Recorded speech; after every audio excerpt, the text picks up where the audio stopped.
Raja Tentara Bayaran. Bab 137. Di arena ini, siapapun yang bisa menjaga integritas adalah kuat atau bodoh. Apakah kakak laki-laki keluarga Ma itu bodoh? Shen Lian tidak yakin tentang ini, lagi pula, dia tidak mengenalnya sama sekali, tetapi apakah dia kuat atau tidak, tebakan Shen Lian seharusnya benar. Karena orang yang tidak cukup kuat tidak akan bisa mengucapkan kata-kata heroik seperti itu. Kedua, orang yang bisa bertingkah seperti ini pasti sudah lama dipukuli sampai mati. Setelah mendengar ini, Shen Lian kehilangan niat untuk terus mendengarkan dan berpikir untuk meninggalkan teras. Lagi pula, kedua saudara yang ceroboh ini tidak mengetahui keberadaan mereka. Bagaimana jika mereka membicarakan sesuatu yang lebih rahasia nanti? Shen Lian mendengarnya. Shen Lian selalu menjadi orang yang tidak menyukai masalah. Terkadang bukan hal yang baik baginya untuk mengetahui beberapa rahasia. Beberapa orang mungkin berpikir bahwa semua hal rahasia adalah hal yang berharga mendapatkan sesuatu. Manfaat, Shen Lian pertama kali setuju dengan pandangan ini, tetapi tidak mau mengikutinya. Tidak ada orang bodoh di dunia ini, dan tidak ada keberuntungan yang bisa menyelamatkan hidup Anda. Shen Lian tidak pernah berpikir bahwa dia bisa menjadi seperti protagonis dalam novel, tidak peduli bagaimana dia mengembara, dia tidak akan mati. Hal-hal rahasia dan berharga selalu dimiliki oleh yang kuat dalam kenyataan. Sebelum kekuatannya sendiri tidak cukup, Shen Lian tidak memiliki banyak trik, alih-alih mengambil risiko dipukuli sampai mati, ia mencari apa yang disebut peluang. Shen Lian lebih bersedia menampilkan bakat seni bela dirinya dengan jujur dan terus mendapatkan kekuatan yang kuat. Setidaknya tunggu sampai dia menyempurnakan energinya untuk menjadi dewa atau keterampilannya mandek sebelum ikut campur dalam urusan orang lain. Tentu saja, bagi ahli seni bela diri seperti Shen Lian, dia sendiri adalah peluang super. Siapa? Tidak masalah jika Shen Lian bergerak. Meskipun dia telah mencoba yang terbaik untuk menahan napas dan gerakannya, dia masih diperhatikan oleh orang-orang di bawah. Mendengar reaksi dua orang di bawah, Shen Lian tertegun sejenak, lalu mengerutkan kening. Faktanya, Shen Lian salah perhitungan. Dia telah berdiri di sini sejak awal. Dia berpikir bahwa dua orang di hutan lebat di bawah tidak dapat menemukannya, jika tidak, mereka tidak akan mengobrol terlalu lama di bawah hidungnya, sepertinya tidak seperti ini. Jelas sekali bahwa kedua saudara laki-laki dari keluarga Ma tidak selemah yang dibayangkan Shen Lian. Mereka bisa merasakannya segera setelah Shen Lian mulai bergerak dan pasti sekuat Shen Lian. Faktanya, Shen Lian tidak mengetahui sesuatu. Tepat sebelum dia berjalan ke teras, dia menyadari sesuatu. Seluruh auranya terintegrasi erat dengan alam ini di alam dewa tidak dapat menyadarinya sama sekali. Bahkan jika dia mengeluarkan sedikit suara, orang lain akan salah mengira dia sebagai burung dan binatang di pegunungan dan tidak akan peduli. Saat Ma bersaudara berbicara, dua sosok dengan cepat muncul dari hutan lebat, menghalangi Shen Lian di teras satu demi satu, tidak dapat maju atau mundur. Kalian berdua, sepertinya yang kalian bicarakan bukanlah masalah besar yang tidak bisa didengar. Apakah ini akan membunuh orang dan membungkam mereka? Dikelilingi oleh dua orang, Shen Lian juga secara tidak sadar memasang postur. Pada saat ini, dia sedang memikirkan cara untuk melarikan diri dari pengepungan, dan pada saat yang sama dia membuka mulutnya untuk membuat kedua bersaudara itu melepaskan gagasannya. Mengambil tindakan dengannya. Siapa kamu dan mengapa kamu ingin menguping pembicaraan kita? Shen Lian mengenali suara kasar ini dan itu adalah kakak laki-laki yang saleh tadi. Jelas, kata-kata Shen Lian berguna tidak cukup. Agar mereka bisa membunuh orang dan membungkam mereka, yang mereka butuhkan hanyalah peringatan yang tepat untuk memberitahu Shen Lian agar tidak ikut campur dalam urusan orang lain dan melapor ke keluarga Zheng. Kakak senior, jika kamu berbicara omong kosong dengannya, lakukan saja secara langsung. Merasakan momentum di tubuh Shen Lian, Ma Mingyuan tahu bahwa dia sendiri tidak akan mampu mengalahkan pria jangkung dan kurus di depannya, jadi dia ingin membujuk kakak laki-lakinya untuk bergabung dengannya dalam pertarungan. Oh, apa kamu yakin kalau dua orang yang bekerja sama pasti bisa mengalahkanku? Kalau aku tidak bisa mengalahkanmu, aku bisa kabur atau bahkan berteriak minta tolong. Keluarga Zheng akan mengetahui konspirasi Anda, saya yakin Anda dapat menyelesaikan akun ini dengan jelas, bukan? Shen Lian, yang berbalik ke samping untuk berjaga-jaga terhadap kedua bersaudara itu, melirik adik laki-lakinya Ma Mingyuan. Pria ini berpenampilan licik, tapi dia benar-benar tidak menyia-nyiakan suaranya yang licik. Ma Peng, murid tertua langsung dari keluarga Ma di Jingbei Utara, telah bertemu dengan pahlawan muda ini. Bisakah Anda memberitahu saya namanya? Setelah mendengar kata-kata Shen Lian, Ma Mingyuan segera terdiam, berpikir bahwa dia jelas bukan karakter biasa. Dengan kata-kata ini untuk menghentikan perkelahian, dia dapat melihat bahwa pria di depannya itu bijaksana dan bereaksi dengan sangat cepat. Mudah diucapkan, Sekte Tai Chi, Shen Lian. Melihat Ma Peng dan Ma Mingyuan meletakkan postur mereka, Shen Lian mengubah gerakannya, mengulurkan tangannya dan menangkupkan tinjunya untuk memberi hormat, lalu memperkenalkan dirinya. Oh, ternyata dia adalah murid senior Chen. Saya tidak sopan. Setelah mendengar tentang latar belakang Shen Lian, Ma Peng diam-diam mengeluarkan 2 tetes keringat dingin di hatinya. Untungnya, dia tidak impulsif. Saya benar-benar ingin menyinggung Du Miao dari Sekte Taiji hari ini. Meskipun keluarga Ma sendiri tidak akan dihancurkan, bukankah normal jika semua orang yang terlibat dalam masalah ini menonaktifkan seni bela diri mereka? Sekalipun dia adalah murid langsung, dia mungkin tidak kebal. Meskipun Sekte Taiji adalah sekte kecil, namun tidak sederhana sama sekali. Dapat dikatakan bahwa mereka tidak pernah merasa rendah diri setelah mewariskannya dari generasi ke generasi. Setiap penerus Sekte Taiji tidak pernah mendengar ada orang yang berhenti memurnikan Qi dan bertransformasi menjadi Tuhan. Mereka yang lebih rendah, bahkan setelah memasuki alam pemurnian Qi dan bertransformasi menjadi dewa, masih menjadi penguasa di antara para master. Justru karena alasan bahwa setiap generasi diturunkan sendirian, orang-orang di Sekte Taiji terkenal karena melindungi kekurangan mereka. Lagi pula, secara umum, hanya ada 2 guru dan murid di seluruh Sekte Taiji. Dalam hal ini, sang guru bahkan tidak bisa berpikir untuk melindungi kekurangannya. Ah, saya hanya punya 1 murid dan Anda semua menindas saya. Yang lebih menyebalkan lagi adalah meskipun Sekte Taiji telah diwariskan dari generasi ke generasi, namun ia tidak bekerja sendiri. Dunia seni bela diri sedang bergejolak. Sangat mustahil bagi Sekte Taiji yang selama ini diwariskan sendirian, untuk mengatakan bahwa ia tidak menghadapi bahaya kepunahan generasi, tapi siapa yang memberitahumu bahwa Sekte Taiji tidak memiliki akar?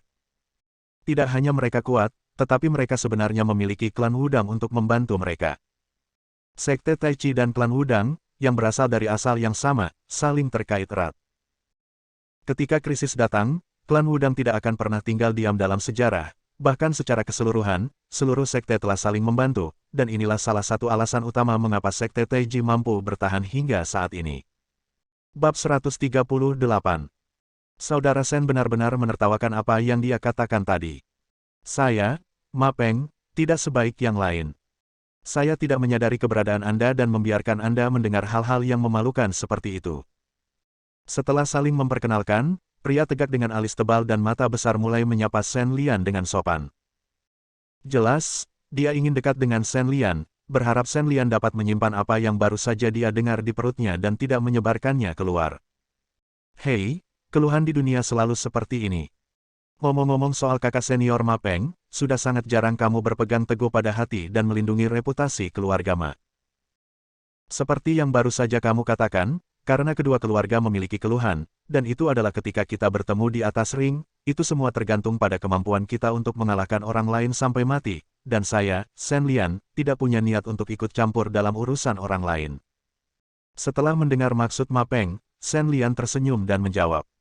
Kata-katanya secara langsung menyatakan posisinya dan langsung menghilangkan semua kekhawatiran Ma Peng. Hei, tidak masalah meskipun orang lain tahu tentang hal semacam ini. Bagaimanapun, semua orang tahu yang sebenarnya, dan siapapun yang kuat dan lemah akan hidup atau mati. Alasan utama mengapa aku tidak mengatakannya adalah karena aku takut ditangkap oleh orang-orang dari aliansi seni bela diri. Dia bahkan dengan sengaja mencegah kami berkompetisi, tapi apapun yang terjadi, saya harus berterima kasih kepada saudara Shen. Melihat kerja sama Shen Lian, Ma Peng secara alami mengangguk puas dan mengucapkan terima kasih kepada Shen Lian. Setelah beberapa percakapan sopan, Ma Peng meninggalkan teras dengan Ma Mingyuan yang marah. Meskipun dia tidak mengungkapkan rahasia besar apapun, isi percakapannya tidak diungkapkan dengan cara apapun. Tidak ada yang salah dengan percakapan Shen Lian, tetapi tidak ada yang bisa menghapus rasa malu di hatinya. Melihat kedua orang itu pergi, Shen Lian menggelengkan kepalanya. Pada saat ini, dia sudah menyadari bahwa dia baru saja bisa menghindari ketahuan oleh saudara-saudara keluarga Ma sudah terlambat untuk mengatakan apapun. Shen Lian bukanlah seorang master. Bagaimana dia bisa memasuki kondisi seperti itu dengan pikiran yang cerah dan pikiran yang jernih? Sambil menghela nafas tak berdaya, Shen Lian juga menggerakkan langkahnya, berpikir bahwa keadaan pikirannya telah tenang, dan sudah waktunya untuk kembali bermeditasi dan berolahraga. Setelah berjalan beberapa langkah, mata Shen Lian tiba-tiba beralih ke gerbang-gerbang Loyan. Meskipun Shen Lian baru berada di tahap tengah pelatihan kekuatan internal saat ini, setelah mengalami keadaan pikiran, kemampuan persepsinya jelas menjadi lebih kuat. Alasan mengapa seorang prajurit dengan level yang sama melihat ke gerbang Gunung Loyanmen saat ini justru karena dia dengan jelas merasakan ada seseorang di sana. Sekarang sudah larut, dan masih ada orang yang mendaki gunung. Dengan ragu, Shen Lian berbalik dan melirik ke kamar milik Deng Pan di kejauhan. Lampu masih menyala saat ini. Sepertinya dia tidak berniat menjemput siapapun, gunung saat ini tidak diundang. Ayo. Shen Lian sedikit ragu-ragu. Setelah ragu-ragu sejenak, dia memutuskan untuk pergi dan melihatnya. Tidak suka usil bukan berarti takut akan masalah. Jika Shen Lian menyadari adanya kelainan saat ini dan berpura-pura tidak sadar sama sekali, maka itu bukan sekadar tidak usil, melainkan pertanda mentalitas pengecut sangat penting dalam seni bela diri. Ini sama sekali tidak disarankan. Bahkan jika dia tahu bahayanya, Shen Lian harus mencari tahu apa yang sedang terjadi saat ini. Jika tidak maka akan meninggalkan bayangan pengecut di hatinya, dan latihannya di masa depan akan menjadi seperti itu. Terpengaruh. Berjalan ke gerbang-gerbang Loyan, Shen Lianyun mengangkat matanya dan melihat ke bawah gunung. Pada saat ini, orang-orang itu baru saja masuk ke gerbang. Shen Lian tidak bisa melihat dengan jelas dari jarak ini, dan hanya bisa melihat garis besar kasarnya, sepertinya sekelompok gadis sedang mendaki gunung, dan kelompok gadis ini agak aneh. Mereka tetap diam dan dengan sengaja menurunkan langkah mereka. Jika itu adalah Shen Lian sebelum pencerahannya, dia mungkin tidak menyadarinya itu.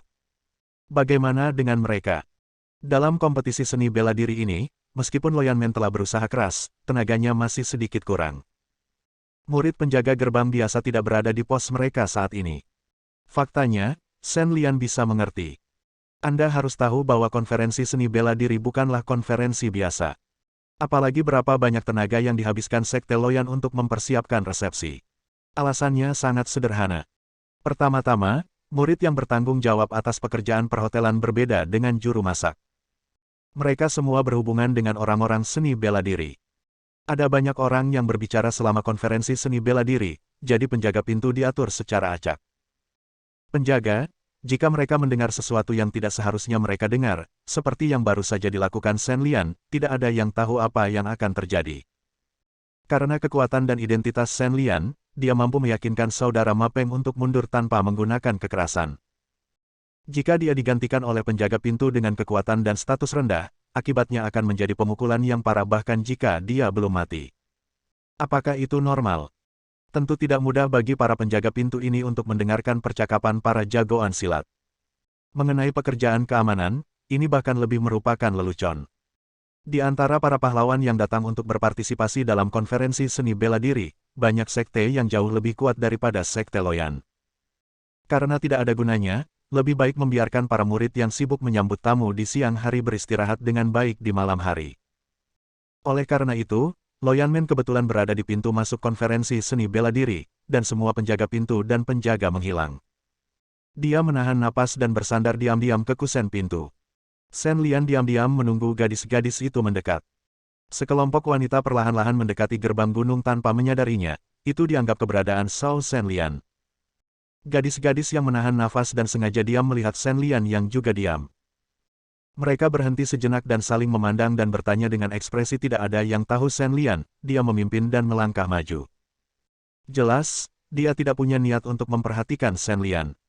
Shen Lian mengerutkan kening ketika dia melihat pria ini mengabaikannya dan mengangkat kakinya untuk masuk. Dia belum pernah menghadapi situasi seperti ini sejak dia keluar dari dunia ini. Anda harus tahu bahwa orang-orang di seni bela diri sangat mementingkan etiket mereka sambil tersenyum untuk menunjukkan rasa hormat. Ketika Anda bertemu, tersenyumlah dan lupakan semua dendam. Sama seperti itu, meskipun Shen Lian membuat senyuman yang sangat dipaksakan sekarang, dia diabaikan oleh orang lain. Ku bilang, wanita ini masuk begitu saja tanpa mengucapkan sepatah kata pun. Apakah menurutmu itu pantas? Shen Lian tidak pernah memiliki kebiasaan bersikap baik terhadap wanita. Karena wanita itu tidak sopan saat ini, dia tidak perlu bersikap sopan padanya. Bersambung.